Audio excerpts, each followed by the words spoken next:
ప్రభు మీతో ఉండునుగాక. నీ ఆత్మతోనూ ఉండునుగాక. పునీత మత్తయి గారు రాసిన శుభవార్తలోని భాగము. ప్రభువా నీకు మహిమ కలుగునుగాక.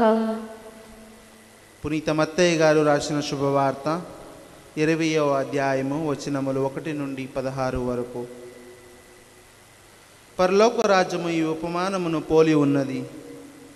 ఒక యజమానుడు తన ద్రాక్ష తోటలో పనిచేయుటకు పనివారులకై ప్రాతకాలమున బయలుదేరెను. అతడు రోజుకొక దినారము చొప్పున ఇచ్చునని కూలీలతో ఒప్పందం చేసుకుని వారిని తమ తోటకు పంపెను. తిరిగి ఆ యజమానుడు 9 గంటల సమయమున బయటకు వెళ్ళి అంగటి వీధిలో పని కొరకు ఎదురుచూస్తున్న కొందరిని చూచి, మీరు నా తోటకు వెళ్ళి పని చేయుడు, తగిన వేతనము నిచ్చెదను అనెను. వారు అట్లే వెళ్ళిరి. తిరిగి 12 గంటలకు మరలా 3 గంటలకు ఆ యజమానుడు అట్లే మరికొందరిని పనివారిని పంపెను. రమారమి 5 గంటల సమయమున బయటకు వెళ్ళి సంత వీధులలో ఇంకను నిలిచి ఉన్న వారిని చూచి, మీరు ఎలా రోజంతయు పని పాట లేక ఇచ్చట నిలిచి ఉన్నారు అని ప్రశ్నించెను. మమ్ము ఎవరు కూలికి పిలవలేదు అని వారు సమాధానమిచ్చిరి. అంతటా ఆ యజమానుడు, అట్లయినా మీరు కూడా నా ద్రాక్ష తోటలో పనిచేయుటకు వెళ్ళుడు అనెను.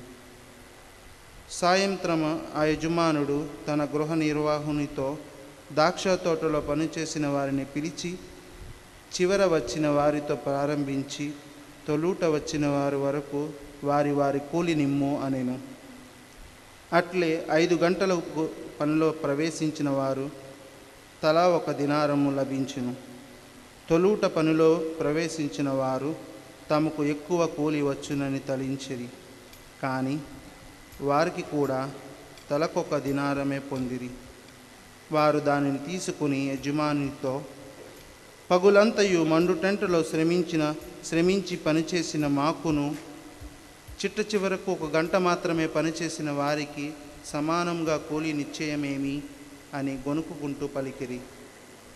అంతటా యజమానుడు వారిలో ఒకరిని చూచి, మిత్రమా, నేను మీకు అన్యాయం చేయలేదు. రోజునకు 1 దినారము చొప్పున నీవు ఒప్పుకొనలేదా? నీ కూలి నీవు తీసుకుని పొమ్ము. నీకు ఇచ్చినంత కడపటి వారికి ఇచ్చుట నా ఇష్టము. నా ధనము నా ఇష్టమొచ్చినట్లు వెచ్చించుకున్న అధికారము నాకు లేదా? లేక నా ఉదారత నీ కంటిగింపుక నున్నదా అని పలికెను. ఇట్లే మొదటి వారు కడపటి వారగుదురు, కడపటి వారు మొదటి వారగుదురు. ఇది క్రీస్తు సువిశేషము. క్రీస్తు స్తుతి కలుగునుగాక.